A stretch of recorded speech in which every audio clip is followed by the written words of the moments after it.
we can't see what you're doing. So I guess that's nice in some ways. So I think the goal with tonight's program is to hopefully answer some questions for you. Let me quickly go over the agenda. Affording a UMass Boston education. We'll talk a bit about financial aid and billing, on-campus housing, talk to you about our wonderful residence halls and the experience of living there and next steps, deadline events and next steps to starting at UMass Boston in the fall.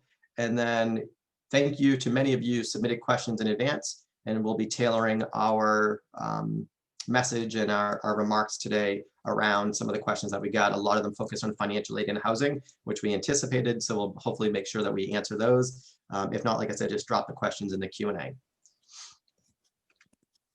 I think before we get into what is certainly a lot of really valuable information, a lot of the nuts and bolts around financial aid and admissions and housing, I feel like it's my obligation to make sure that you walk away from the session just knowing a little bit of who we are at UMass Boston. I certainly miss being on campus. There's an energy and a vibrancy that's there. Certainly interacting with the students and my colleagues. But I think there's certainly things that are very important to us and to our community and that we value. And I just want to talk about those. I won't take more than a minute or two to talk about those. One, we certainly value an academic experience that really is rooted in experiential learning and opportunities. And so, you know, we have lots of different colleges, over 80 different majors that you can choose from, an opportunity to pursue different majors. Not everyone knows what they want to study when they come in. Our programs are flexible enough to allow you to stretch your legs a little bit, but we'll also provide opportunities for you to have research, to do an internship, do a co-op program, to be an apprentice in a part of our on-campus program. And so we believe that an educational experience is certainly what you learn in the class. It's your academic experience, but we also want to dovetail that with opportunities for you to have other academic and experiential learning opportunities. We value value, and we're going to talk about that. We're going to talk about UMass Boston being Boston's only public research university and trying to provide an affordable opportunity for students to study here. Now, we all understand that college is expensive. And as much as Katie makes financial aid easy, she does not make the UMass Boston experience free. But we will talk a little bit about how we try to make it as affordable for parents and students in different ways that we hope to accomplish that by working together. But value is a huge component. It's an academic experience that's extremely valuable, but it's making it within reach of parents and students, and that's what our goal is. We value diversity, and we talk about diversity in a ton of different ways. And later, I won't go too much into detail because Sharon will get mad because it's coming up. But we're going to be doing a program that's going to talk all about diversity and our students and our programming from a bunch of different vantage points, whether you're a first generation like myself and the first in your family to go off to college, or you're in one of our affinity groups, you're a Latinx student, or you're a student from far away, an international student. There's a diversity on our campus that you honestly cannot really recreate in other places. And that's one of those things that I think when I think about what I miss the most about campus, it's being there and experiencing what it's like to walk around UMass Boston. I truly think it's a lesson in itself. Students of all different ages and all different walks of life. And I think we love that about our campus. And the last thing I would say that we value is certainly our location. It's beautiful, it's on the water, but it really does take advantage of Boston City. And everything that Boston provides to our students and our faculty, and research opportunities and clinical placements in the hospitals and places to dine and all of the other colleges that are downtown. And so there's something about a UMass Boston experience. We're out here on this beautiful peninsula, but you also have close proximity to downtown Boston. So those are just a few things. Like I said, I'm not going to go too far into all that, but we want to make sure you know a little bit about us. The other question I want to answer right off the bat, and then I'll turn it over to financial aid, is fall planning. Everyone wants to know, what will we do in the fall? I also want to know that. But let me tell you this. There's two things that I want to make sure you know.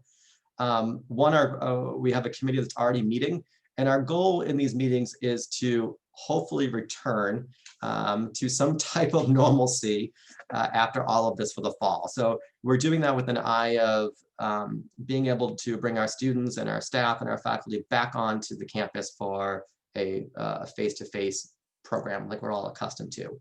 Now, obviously, there's a lot that has to happen between now and then, and we're monitoring those. We work closely with our federal, state, and city partners. But that is kind of where we are right now in planning mode, is that we're doing it with an eye of being able to bring students back for the face-to-face experience. What I will say is, I'm very proud of the way our campus has handled this in very difficult times, and really with the way our students and our faculty have handled it. We have emphasized as much as we can outreach to students. Although we've been operating remotely and students have been participating in our classes largely online and virtually, many of our classes are synchronous. And so students are still logging in at the time in which a faculty member is teaching. And they've used a ton of different tools. We had a really robust Teach Fall that turned into Teach Spring program to help faculty and students learn how to deliver content and how to learn in this modality. And so whatever is thrown our way come fall 2021, we'll be ready. But we do have a committee that's meeting now to begin our planning and think about the fall. And like I said, it is with an eye, hopefully, to being able to return to some face-to-face classes. I wish I could give you a little bit more of an absolute definitive answer, but that truly would just be unfair. But I'm confident that our campus will make the right decision and hopefully will meet our students and the needs of our community. So that's a little bit about kind of our fall plan. Stay tuned. Admissions will be keeping parents and students up to date on information as that comes. It is just it would be irresponsible for us to make any type of declarative statement at this point in time. Okay, we are going to go right into navigating financial aid, and I'll turn it over to Katie and Nina. Great. So Nina, I'll jump in. Please feel free to jump in if I miss something. Or so one of the things that's really the most important thing right now is the FAFSA. And you want to make sure, and I know I've been answering some questions in the Q&A about FAFSAs. If you have not already done so, it is not too late by any stretch to get your FAFSA in for September. And basically the FAFSA is the application. That's what we use, the federal's application, the free application for federal student aid. And we use that to determine your need-based financial aid. So first off, you're going to get prepared. You're going to gather all your documents that you're going to need to complete the FAFSA. For those who have already done it, I'm going to just real quick, we go through what has to happen. You're going to get some information back, the student aid report. If things don't look like they should have, you can certainly make corrections. We will receive, the way that it works at UMass Boston, we receive the FAFSA as soon as admissions lets us know that you've been admitted or the student's been admitted. We then match it up with a FAFSA from the federal website, so the federal processor. We are then going to send you out a financial aid award. Usually you can see it online ahead of time, but so you'll get a packet with all kinds of very good information. It is dry, there's no question. It's kind of difficult to make it an exciting topic, but I encourage you to not only for parents reading it, but also have the student read the information. They're going to fight you, but do it anyway. It's good information to have. So need-based aid, when we're referring to need-based aid, it's aid that's based off of that FAFSA, the expected family contribution, that gets calculated by the federal processor. So it is determined based on a family's income, a family's assets, the number of people in the household, and how many of those people in that household are in college. That's really like the bare bones of it. So your number one, you're not going to get an award if we don't have a FAFSA. In order to file the FAFSA, you need to create an FSA ID. And what that does is it just acts as your electronic signature for anything to do with the federal student aid programs. So you need at least one parent will need one when filing a FAFSA, as well as the student. And then the student is you're going to have to renew your FAFSA every year. So you're going to need to, keep that in a safe place, and you're going to use that as your electronic signature.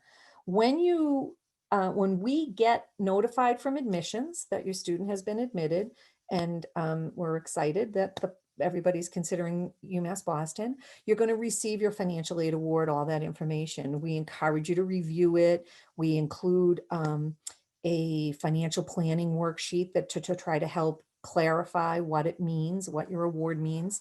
And then you are going to ask us questions. You're going to, reach out if you have any questions and see if this is a good financial fit. And like John mentioned, it's a great value. We have a very generous administration when it comes to financial aid. The financial aid awards are quite generous usually. So a whole slew of awards have gone out, and we now are in where we're awarding each week. So we award once a week. And if you haven't received an award, I've been talking with someone who's wondering about their award. Please feel free to reach out to ask us, and I certainly I can look it up. I know Nina, you can contact the One Stop. We can look everything up for you tomorrow or next week. You want to make sure if you have a FAFSA on file, you want to know why you haven't received an award, and we'd like to make sure that we get that out to you. So please don't hesitate to reach out. So you can actually jump on to the One Stop webpage. So if you go to umb.edu and then just in the search, you can just put the One Stop and our page will pop up. And when our page pops up, there's actually a link. There should be like a little icon that pops up that says that you can chat. So you can live chat with one of the members of the One Stop, or the email address is on there. You can send an email. I monitor the email, so most likely I would be the one that's responding back to you. And I'll be more than happy to check to see what the status of your financial aid application is. So we're very proud that we have been recognized as a best value college. And we have it is extraordinary. The tuition costs are low, especially given our location right in the city. If you haven't been to our campus, which I know, given the situation that we're in, it's amazing. Where the location, it's just beautiful. We're having some construction done. So I saw some updated pictures today, and wow, it's going to really be great. And it is a great value given when you compare it to some other costs. And then we combine it with these generous financial aid packages and the scholarship opportunities through our merit office. And it really can't be beat. Also, we do, obviously, the FAFSA is what we use. It's an easy to apply. There are the electronic application process for both admissions. Sharon, I'm going to jump into admissions as well as financial aid. The processes are easy to use. We have a low debt among our graduating students. We have a lot. The One Stop is amazing, and helping. The staff is always available. It's dedicated to financial aid, registrar, and bursar, billing transactions, all of those questions, and there's no appointment required. So there's always someone who can help you, and we encourage you to take advantage of that. Thank you so much. Katie or Nina, anything to add, or do we want to move on to housing? We have lots of questions about housing. I bet. I bet there are. Okay. I'll go back to the Q&A. So if Katie will anybody answer. Perfect. Katie will go to the Q&A, and then we'll circle back, and we may answer some more questions publicly if we see a pattern for financial aid. A couple quick questions that I want to just answer right off the bat, because there's some questions. If you decide to change your major between now and September, that's perfectly fine. You can do that. Your scholarship would not change. There are a few programs that may have a higher GPA requirement. Something like nursing, for example, does have a different entry requirement. So if you're looking to switch to that, that may warrant a review again by our admissions team, but otherwise your scholarship wouldn't be impacted. Often students will go to orientation too, and that's when they may connect and start thinking more about their major and change it then, but you don't have to worry about that. Our honors college is tremendous. Some people asked about that. Our honors dean, Rajne Shrikant, is absolutely amazing. One of the couple features about our honors college that I think is so fabulous is that at some institutions, you may be in a course with other students, and then there's a subset that are doing it from the honors lens and just doing additional work or projects. All of our courses are designated honors college courses. They're courses often that faculty have a special interest in, a special topic, so they design those and teach those courses. They're typically much smaller. They may only have 16 or 18 students, so they're seminar type courses. And you have an additional advisor. In addition to your regular academic advisor, you'll also have an honors college advisor. You'll do a capstone or thesis project. Definitely check out the website. It's a really a great program. Those are a few of the questions I saw. I will go back to the Q&A and I'll turn things over to Melinda to talk about our residence hall. Thanks so much, John. So a few highlights about our residence halls. We do have two buildings. You can see in the upper picture there, we have the East Building, which is behind the UMass Boston sign, and we have the West Building, which is about a third of the size. And that building that has a pool table on the first floor, and it has a community kitchen, which students can use. And then the first floor of the East Building has a convenience store and also has the dining commons as well as our office. So lots going on. And the first floor of the East Building is open to all students, whether they live in the residence halls or not. Their room types for students vary between doubles, triples, and quads. We do have a very limited amount of single bedrooms available for students who have either a medical need or any other need for a private room, and they can certainly submit an accommodation request form that's on our website under policies and forms. And they can submit that to our office with notification or a doctor's note with the form explaining the reason for needing that single, and a committee will review that. So the double bedrooms, there's an option for a double bedroom with a private bathroom or a double bedroom with community bathroom, where they would use a community bathroom down the hall. Triples and quads all have private bathrooms inside of them.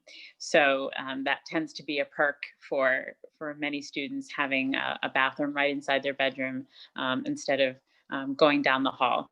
The community bathrooms, I like to stress that they do have lockable doors. It's not just one big open room. They have, they're either just a toilet or just a shower, or a shower and a toilet inside a room with a door that does lock behind the student. So there is definitely privacy, and the sinks are out in the open with a mirror. That's the only thing that is out, for the community in the hallway area. Every floor has anywhere between 1 to 3 lounges. Lounges each have a TV in it where students can stream Xfinity, or if they want, some students will bring out a gaming system and they'll choose to play video games out there. There are tables and chairs, as well as couches and chairs if students want to kind of hang out and just lounge in there. Right now during COVID, of course, that's limited for the safety of the students, but we're hoping that this coming fall, we will have those all open and available for students. The first floor of both buildings also have study rooms that can be reserved, and some are just open as available. So if the room is open, a student can definitely go inside and use it if it's available, and have a study session or a study by themselves, either way. I mentioned the dining hall on the first floor. So there are several dining opportunities on campus, but within the residence halls, all students are required to have a meal plan. So there are 2 meal plan options. One is 14 meals a week and one is 19 meals a week. So the 14 meals a week is basically, I think it's between Sunday and Saturday. Students can use those meals however they wish. If they want some days to do 3 meals a day, they can do that, but they do have 14 meals within those 7 days. And the 19 meal plan is basically all meals in the dining hall. So Monday through Friday, it is breakfast, lunch, and dinner. And then Saturday and Sunday, it is brunch and dinner. And there are also dining points that go along with that, which is equivalent to dollars. And I'm not sure of what those will be for next year, but you can definitely check out the dining website on the umb.edu website, and it can show details of what it is now. The 14 meal plan tends to be more popular with students because they do get more dining points, and those dining points can be used in our convenience store that's in the residence halls, or in other establishments on campus like Starbucks and Dunkin' Donuts when those are open next year. that's definitely popular among students. Just grab a coffee on the way to class and just use your dining points for that. And we do have 3 living learning communities in the building this year. Next year, I imagine we will probably look and get some feedback from students and find out what is most interesting to them. But this year, amongst our living learning communities, we had students involved in our very first Black Lives Matter Day at UMass, and we had a mural painted on the first floor of the residence halls. So there's definitely an opportunity for students to be involved in what's going on in the building. We have Residence Hall Association with resident assistants and professional staff members that live in the building that are on call 24/7 for any kind of emergency or if a student needs assistance. I did want to address quickly some of the questions that have come in prior to this. A lot of questions about how long students can live in the building. And the priority is for first-year students. But we do offer an option for students to apply to return for the following year. There is criteria around being in good academic standing, obviously having their balance paid, not having a significant conduct history. That's all reviewed when a student requests to return, but there is an opportunity for students to request to do that. Anything beyond that, there's questions of what does housing look like for students beyond their first or even second year. We do have an off-campus housing department, and they assist students with the entire process. So if students have questions, how do I sign a lease? What do I look for in a lease? Where should I live? What are good neighborhoods? They'll have suggestions of where, or answers of where students tend to choose to live in the area. What's popular, suggestions of, we have 2 apartment communities near the campus that students tend to like to live. So they can definitely answer a lot of questions and give some good resources to help students transition from the residence halls into other communities in the area, and give some helpful tips so that, they're not, hopefully not stressing about that transition process. And there are also questions about scholarships, and any scholarships available would definitely be through the financial aid office. So when filling out a FAFSA, it would be helpful to say that you wish to live on campus, so that can be considered in any kind of aid that is received. And I think that is most of the questions that I've received for housing. That I saw that I think you touched on, but I might just kind of repeat. Yes, predominantly first-year students live there, but as Melinda said, any student that wanted to apply for the second year has been able to, and there's been space to accommodate them. Everyone that's wanted to live in the residence hall as a first-year student has been able to, as long as they get that deposit in by May 1 and do those steps, then there's fine. What you do year 2, year 3, year 4, lots of options. When you come out to our peninsula, you're going to drive by a couple of apartment buildings that are almost on our campus, Harbor Point Peninsula. And so many students transition to those for their second and third year, and then apartments after that as well. So certainly can continue to have kind of that close to campus feeling. So those are just some of the kind of repeat questions I saw in the Q&A. Thanks. And then I'm going to turn it over to Sharon, who's going to give us some next steps.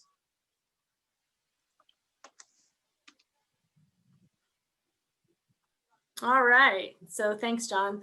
So your students have their decisions. The hard part is over, right? So just to stress again, the next step is really to make sure that you've got your FAFSA filed, as Katie mentioned and discussed. Now that students have their decisions, the financial aid packages are rolling out, and those will be mailed out, and they're also attainable in your My UMass Boston portal. So it's really important that your students are checking your, oh, we just lost, there we go.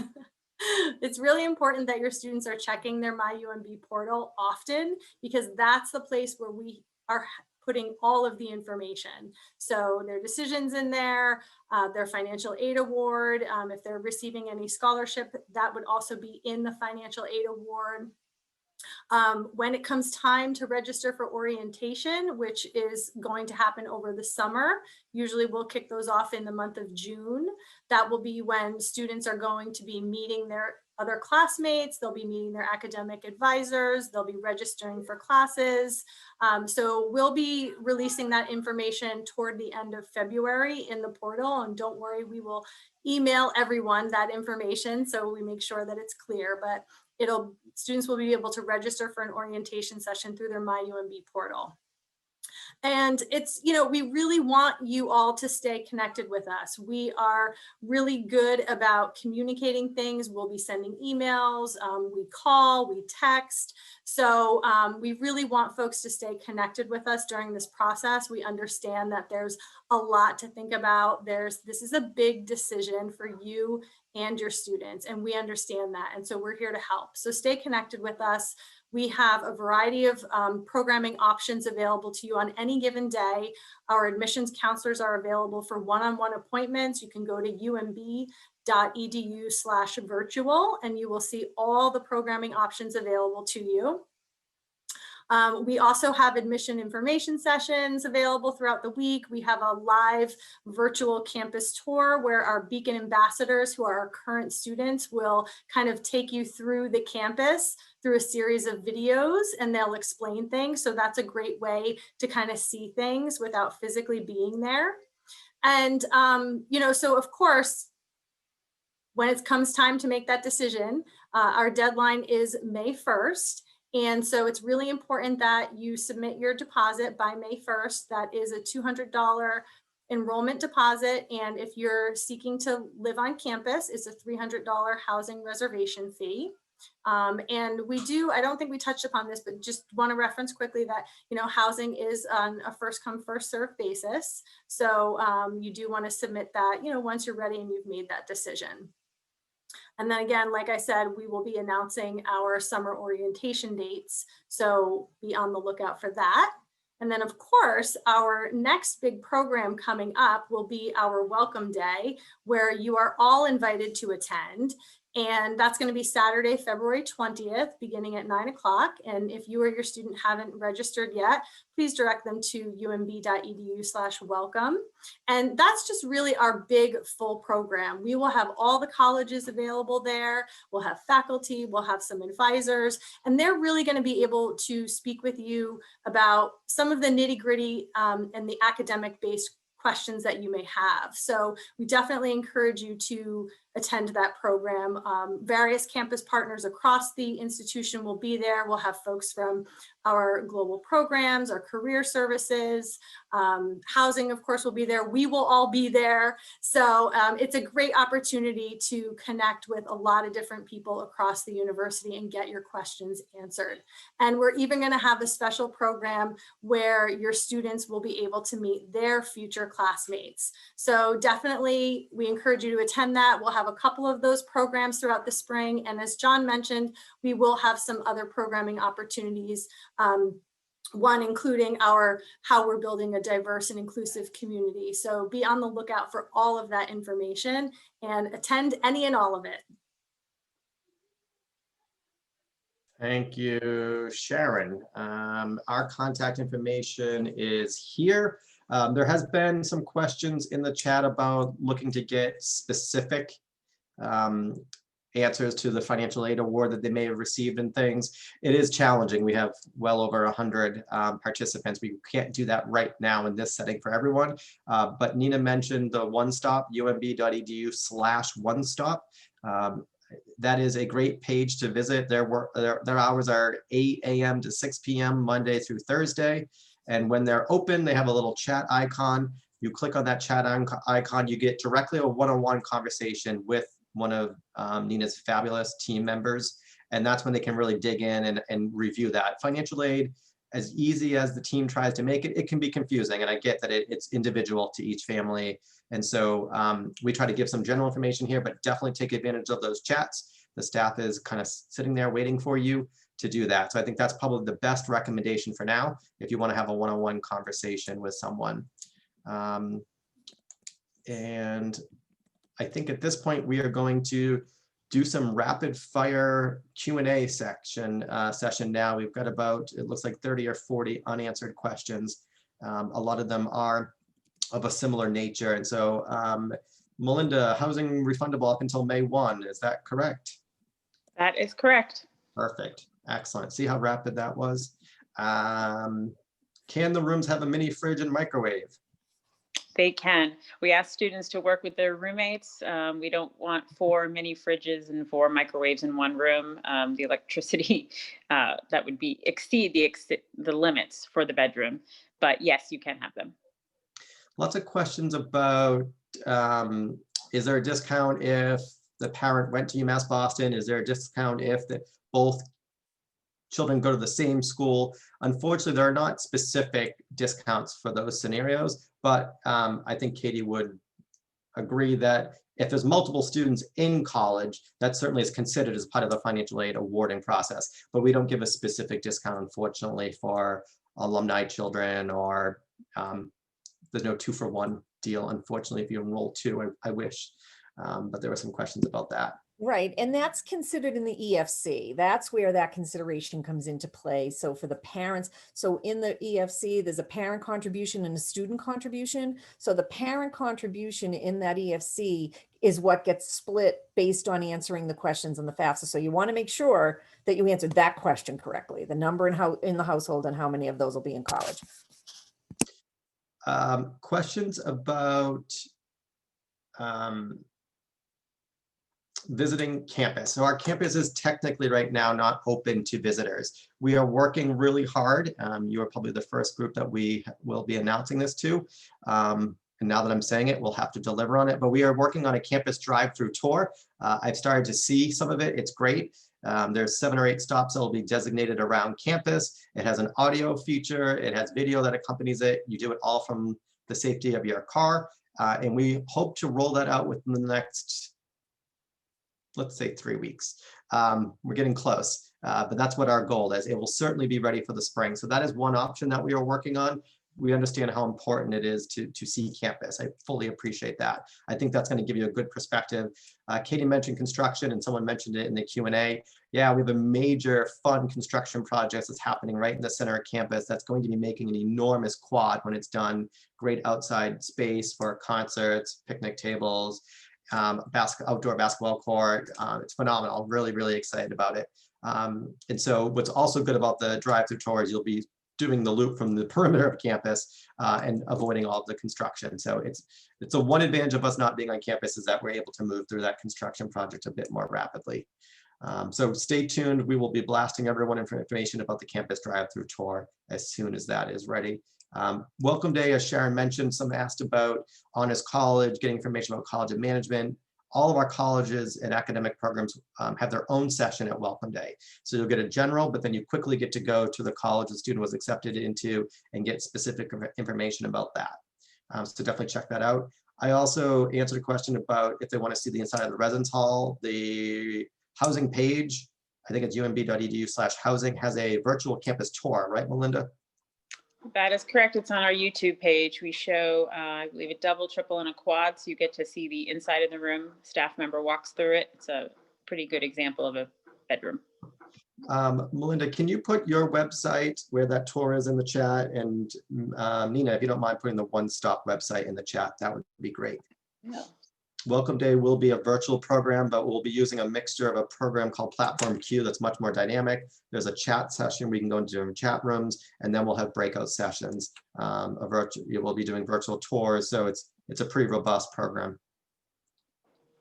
Deposit for housing and admission is refundable. Up until May 1st, they are refundable.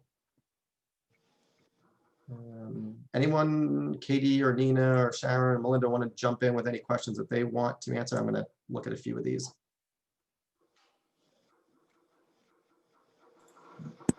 So John, I'm gonna just there's this multiple children question seems to be coming up a couple of times. So there is no, I don't want to be very positive, but there is no discount on tuition. To be very, very clear, there's no discount on tuition for multiple children. When you file the FAFSA, one of the questions is, the question section is, how many people are in your household, and of those people, how many will be in college? And that's where the multiple children in college it happens. You certainly can bring it to our attention again, but we've got it. We've got the information, and your financial aid is based on the information that you provided on the FAFSA. So I do encourage you to go in and double check to make sure that your FAFSA is correct. But there is, when we talk about tuition discounts, it doesn't come into play. One of the questions, which was a really good question, was, do the children all have to be in the same school to get the tuition discount? So it doesn't matter where your child is in school, as long as they are in school in a degree seeking program, meaning they've been accepted to a school and they are fully matriculated. So I just really want to be clear on that. Thank you, Katie. Are the floors mixed gender? I think, Melinda, you covered that, but if you don't mind. Yes, the bedrooms will be one gender unless students request to be with each other, but otherwise it could be females in one room and males in the room next door. We do have a request for single gender floors, and if we can get enough requests, we will create those floors so students can request that as well.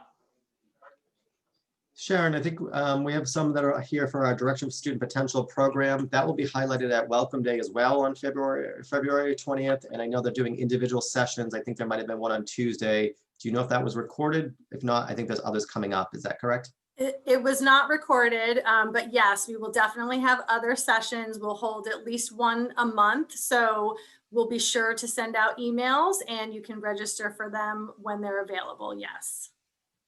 And Melinda, if someone wants to select their own roommate, that they know someone, they can do that?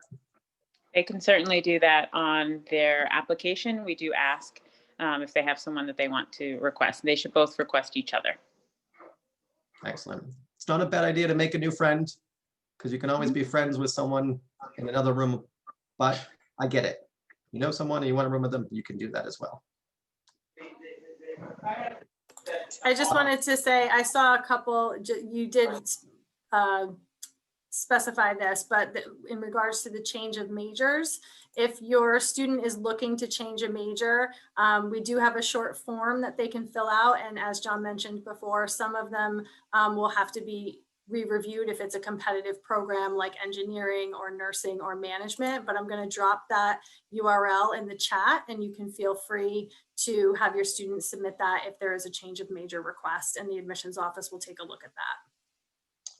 Do the rooms have Wi-Fi? They absolutely do. They have all kinds of things that I never had when I stayed in my dorm in college, that's for sure. They're pretty much brand new. They're beautiful.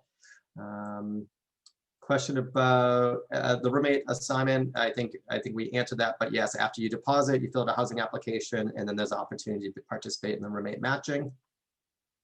I don't know if there's anything to add there. Does the Honors College cost more? No, it does not. Good question though. Can you rent microwaves and fridges from the school? Yes, I'm getting a yes from Melinda. Yes, sorry, couldn't find my mute button.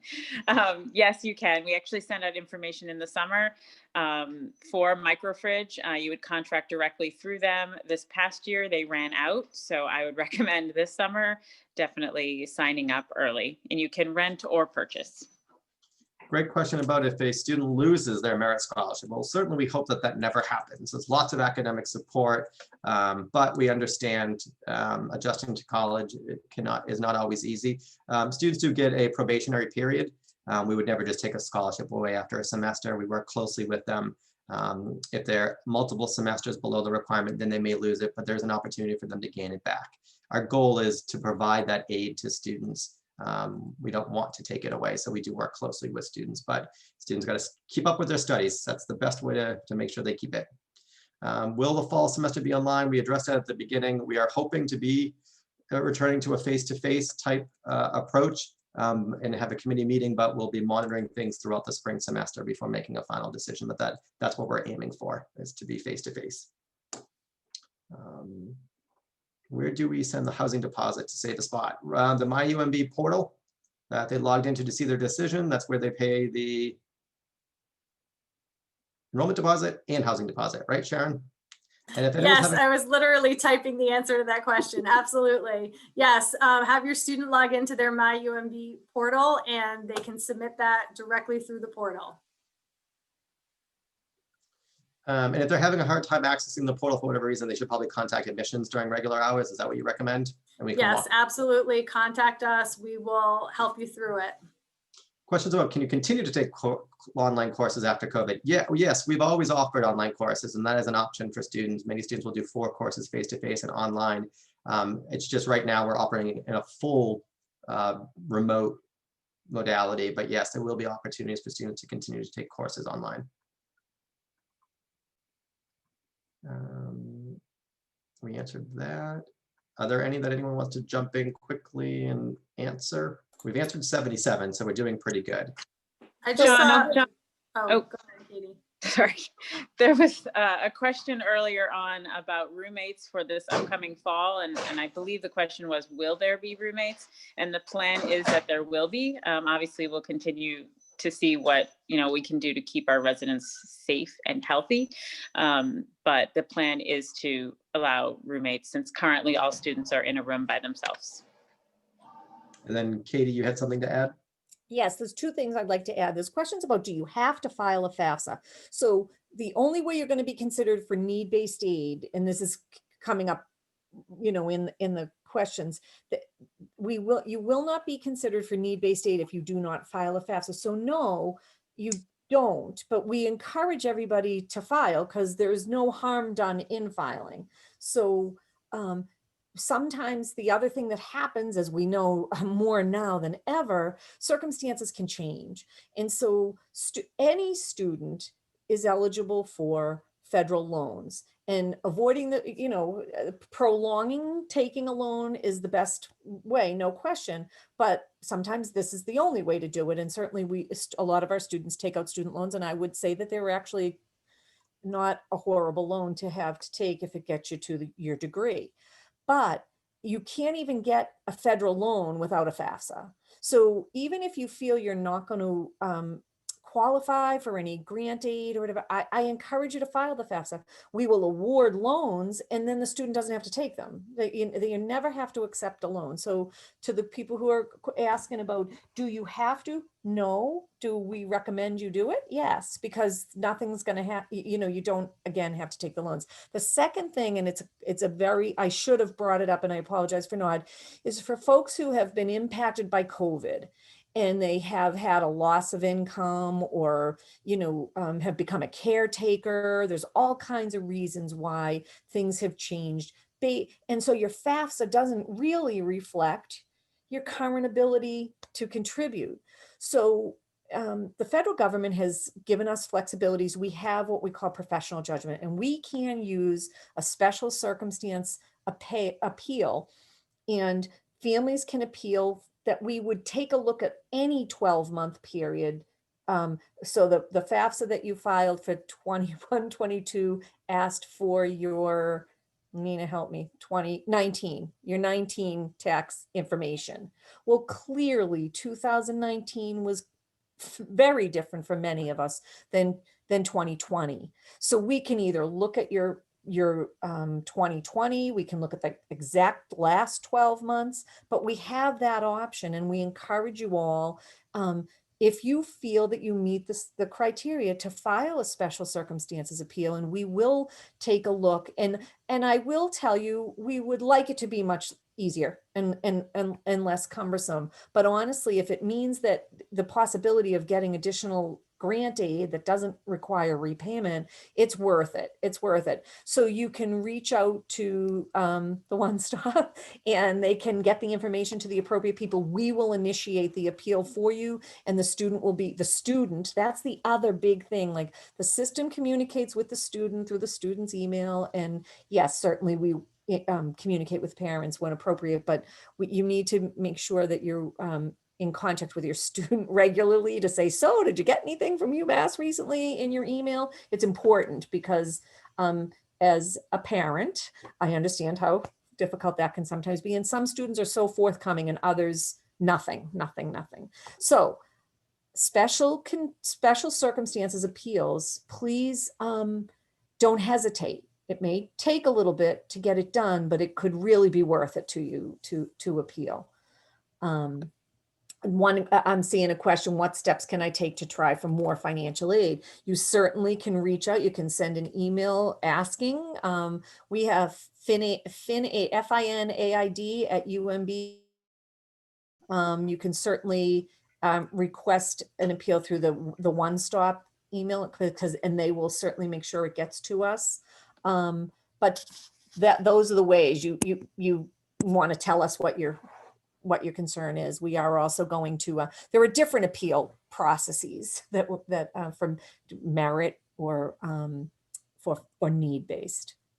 Two quick things that I wanted to jump in on. You do not have to live on campus. There's questions about that. You're certainly welcome to live in our beautiful residence hall, but if you don't want to, you don't have to. That's also an option.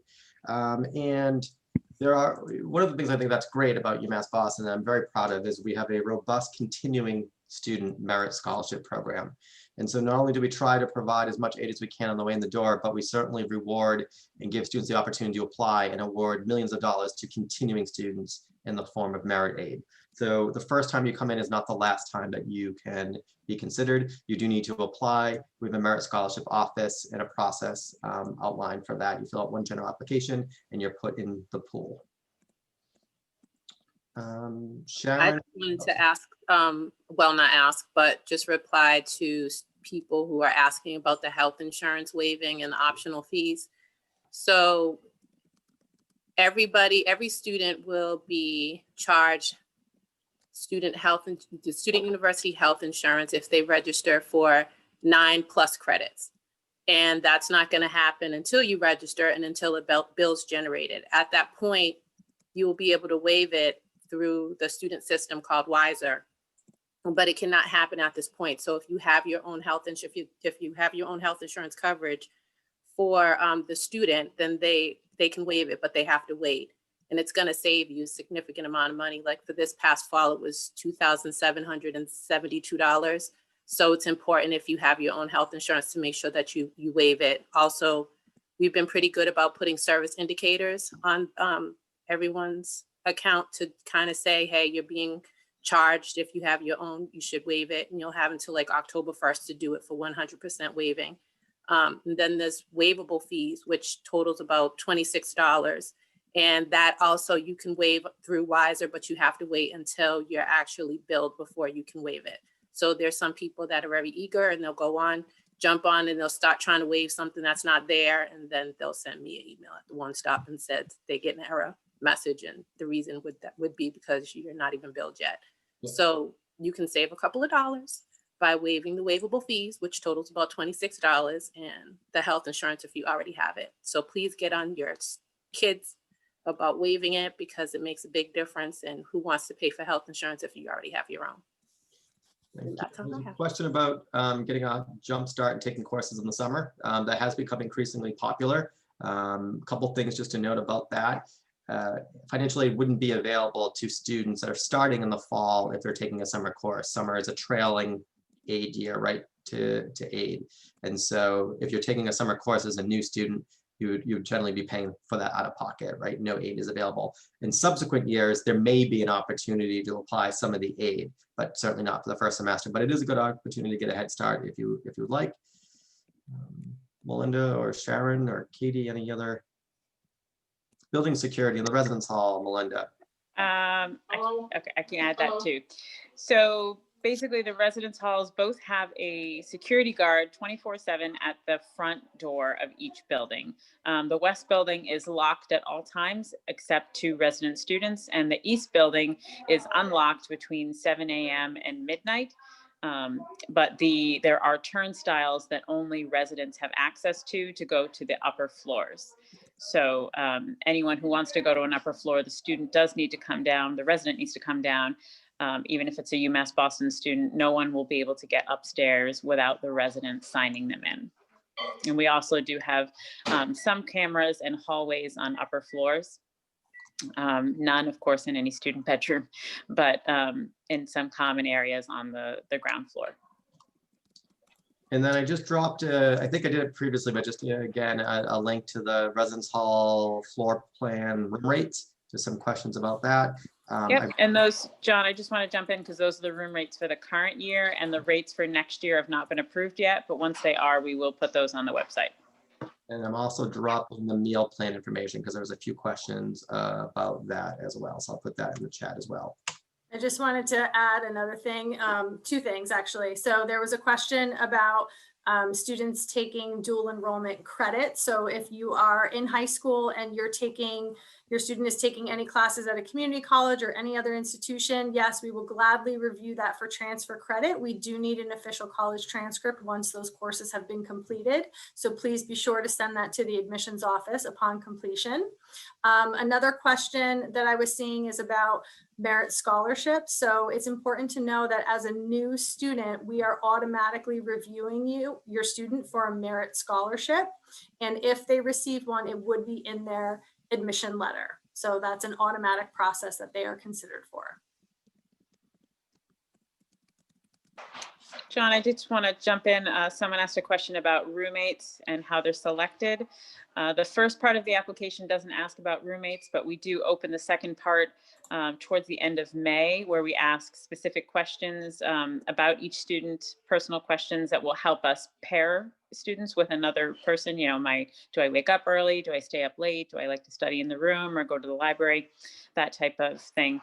And based on the responses, that will help us pair students with another person. But of course, you can make a request to our office if you want to live with someone else. They just need to make the same request. There was a question about merit appeal. You know, certainly the Merit Scholarship Office has an appeal process. You can fill out a form. We really do the best we can to provide generous merit aid according to the students, kind of a holistic review of the students' application. But if you feel like it warrants an appeal, you can do that. There's a question about a coach contacting us. Nope, that's not necessary. We're Division III athletics. Love our athletics program, but we do not award scholarships based on athletics. And it's not necessary for a coach to get involved in that aspect. You can just fill out the appeal. We won't be making decisions on appeals for at least 3 or 4 weeks, and possibly not until March. We're still sending out thousands of admissions decision letters and packaging students every week for financial aid and scholarships. So we got to get through some of that process before we loop back and make decisions on appeals, but we'll certainly review those prior to, well before any May 1 decision would need to be made. It looks like we're at about an hour. I'm going to give the panelists, I guess, each an opportunity if they want to respond to anything else. I'm seeing a lot of, I think we've answered a lot, but I'm not sure I've caught up with everything. Federal work study, I think we talked about that, right, Katie? That's actually a question that I'm answering right now, so I'm just going to answer it. So one of the questions was about federal work study, obviously, and who gets it. So the federal work study is a need-based program, and so students have to file a FAFSA, and they have to have need in order to qualify for work study. But we also have the student employment option, and that's where the student works for the college, works for the university. So there are different options for that. If the student doesn't qualify for federal work study and there is student employment, the jobs are through the career services and at orientation, which I know we've encouraged people to attend orientation, and Welcome Day. I know you, Sharon, you touched on it. I'm sorry. The February, when is that? February 20th. February 20. I was paying attention. There'll be, you certainly, the work study, the student employment office will be there. So we encourage you to come and talk to them. But yes, there are jobs available. There's no guarantee. Somebody was concerned about a guarantee, and there is no guarantee. The students are awarded and then they apply for the jobs like they would any other. So a couple of quick questions about someone said a certain number of classes need to be done in residence. When we say that, that means just those courses need to be taken at UMass Boston specifically. There are students that may transfer to multiple institutions. You have to do a certain number of credits at UMass Boston in what we say is in residence in order to get your degree from us. That doesn't mean you have to live in our residence hall. That's a bit confusing. So I wanted to clarify that. Honors College, you're generally evaluated as part of your admissions decision. So if you were accepted to the Honors College directly, that would have come with your admissions decision letter. We give letters online in our portal, but we also mail out an acceptance packet, and it has more information. If you are not invited to our Honors College through the admissions process but are interested in it, you can apply directly to the Honors College. They love reviewing applications. I think it's Rajani, our dean's favorite part of the job, is meeting with prospective students that are interested. I think she'd rather us not directly admit anyone, and she could meet them all herself individually. So definitely reach out to her. Right on the website, there's an option to apply directly to the Honors College.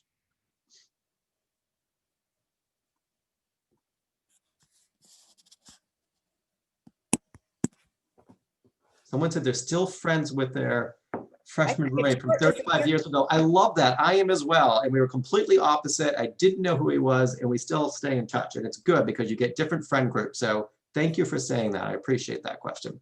Or not question, I guess that statement. Yes. Almost makes me want to call my college roommate after this. Anything else?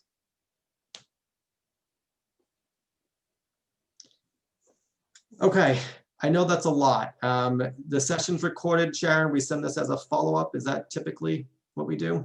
Okay, We'll send it out via email once we have the link ready. excellent. Just give us, sometimes it takes a day or so for us to get that all queued up. So if you don't get it by tomorrow, certainly by Monday. We will be doing more of these. It's the way we get to connect these days. And so this is not the last. And again, one more shameless plug for Welcome Day on February 20th, simply because it's such a robust program, and the questions were great tonight, but it's a good opportunity to engage with the academic side of the house and our current students, which I think is really important to get a sense of that. Any parting thoughts from our panelists? Okay, going once, twice, great. Thank you, everyone. Participation was great. We appreciate the questions, and we look forward to connecting with you again. Have a good night, everyone. Good night, everybody. Bye.